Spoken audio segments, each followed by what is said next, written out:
Hi, I'm back. You missed me? Probably not. The 2 subscribers are wondering where I've been. Basically, I've been at uni, I've been a bit lazy, had a lot of work to do, and that's basically it. Fucking Christmas come early for some of you, hasn't it? However, today I'm back with another video. In this video, I'm going to be talking about a series called Grime Fighters. And basically, Grime Fighters, series where people go around, like, cleaning up dirty house and stuff. It sounds boring, but trust me, it's pretty amazing. And has around about 200 episodes, and it was, like, aired in the UK, and is narrated by a guy I can only describe as a human scrotum. However, a lovely human scrotum. So, to you, John Sargent, you're a lovely man. So in today's video, the team are basically cleaning up the most disgusting student accommodation I've ever seen that's not my own. And so, before we get into this, prepare yourself, disinfect your eyes, and like Michael Jackson going into a children's pool, let's dive into this. In Aberystwyth, extreme cleaner Ben and his team have been called to clear a house that's been home to some students.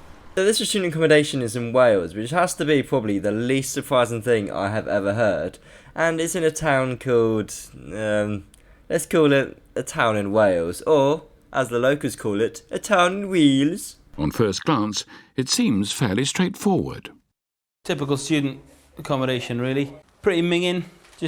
Just can't be bothered to clean anything, really. Nah, it's not a typical student accommodation. It is more of a typical Welsh student accommodation, so it's really easy to fire shots. I can't lie, England's actually so much worse. I once saw a guy walking down the street just picking up chips on the floor. He wasn't even homeless, just some guy who was drunk and I guess very, very hungry. So, just a combination of food and fags and dirt. You know what? Fair play. Credit where credit's due. At least they're putting cigarettes somewhere. But as Ben moves through to the kitchen, conditions are getting decidedly grim. Judging by the rotting food infested with maggots. Yeah, to be fair, that's not great, is it? I think you know it's time to throw something away when the fruit starts to turn into a smoothie. Vile. Absolutely vile. And things aren't much better in the downstairs loo. I mean, at some point, someone's just decided to say, I can't be bothered to clean that up.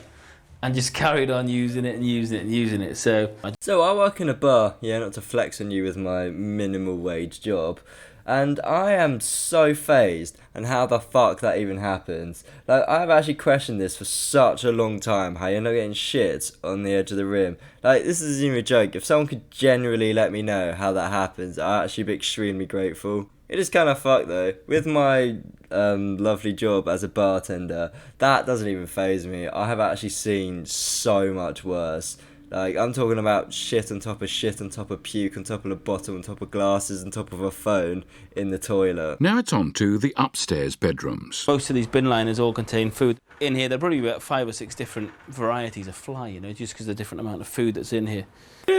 Dude, that's style. Look at those slippers. Fucking hell. I'd kill to have some of those. They look sick. Yeah. Seriously though, how the fuck is this a room full of 2 people? Firstly, bit gay. Secondly, surely one of them thought like that Yazoo bottle is probably time for it to be thrown away. Like, how do you just leave it like that? So even like, was it? I could understand something like nuts or something when they left it there, but that's gotta fucking stink, surely.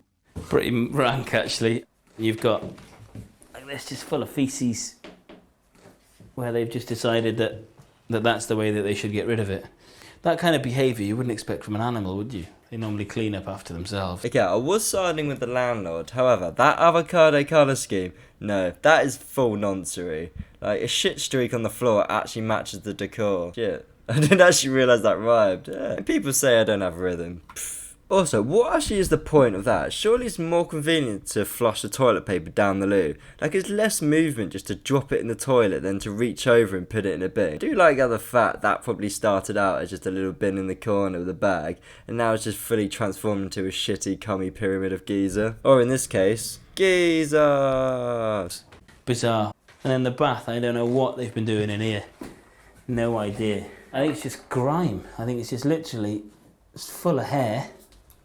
You can see it all in it. I don't know what it is. It's like soap, like a scum line. Fuck. Fair enough, that's pretty impressive. I'm pretty sure that's actually what my RE department is made out of. Like, Philly, a strong gust of wind would knock the whole building down. Ben might have expected this ingrained grime if the property had lain vacant for months or even years.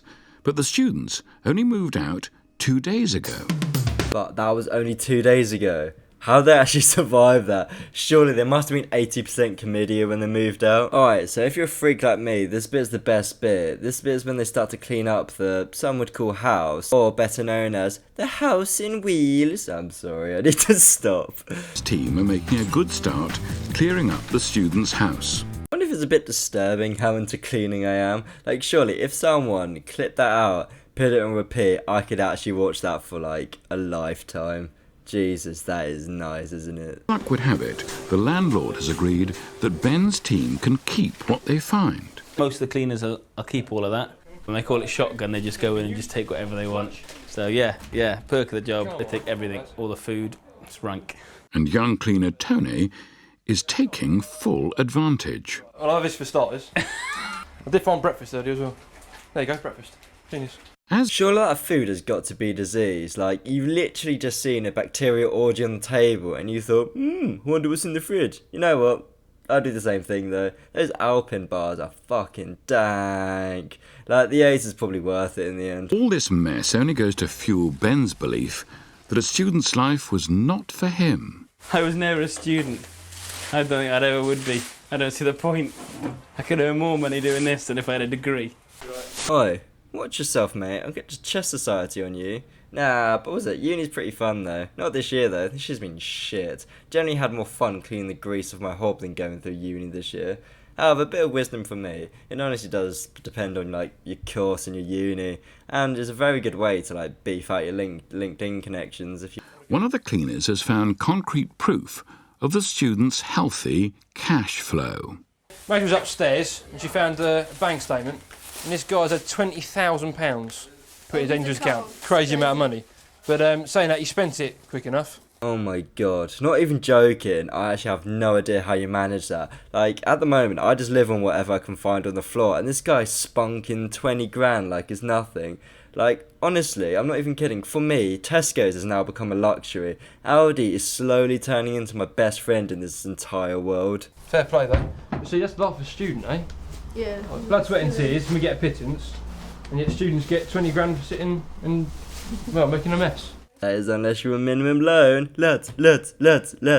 Yeah. But then, was it most of the loan, especially for a uni in Wales, would definitely just go onto hard drugs anyway. Showing that Ben and his team are nearing completion of the deep clean. Oh, it's actually so satisfying. Fuck the hot knife challenge. Not the heroin one, but the YouTube, TikTok one.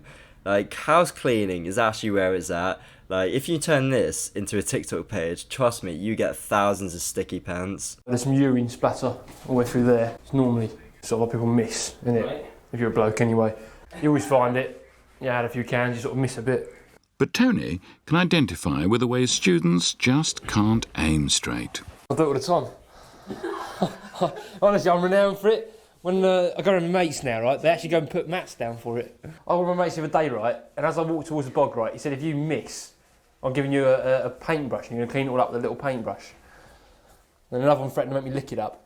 Did you just admit that you licked up pee on live TV? But I suppose spillage is liquid and you can't go against the rules, so at least he's abiding by them. And you just can't help it after a bit, can you? For Ben, however, the bath poses the biggest problem. He's going to have to resort to a more hazardous approach to stand a chance of removing the layers of ingrained skin, hair and dirt. Normally, still even this, it's fighting a losing battle, I think, sometimes. Bloody hell, it's more stubborn than an anti-vaxxer with more BO than GCSEs. Sorry, I need to remember that I'm not funny. Should really stop making videos. So, that's the cleaning over.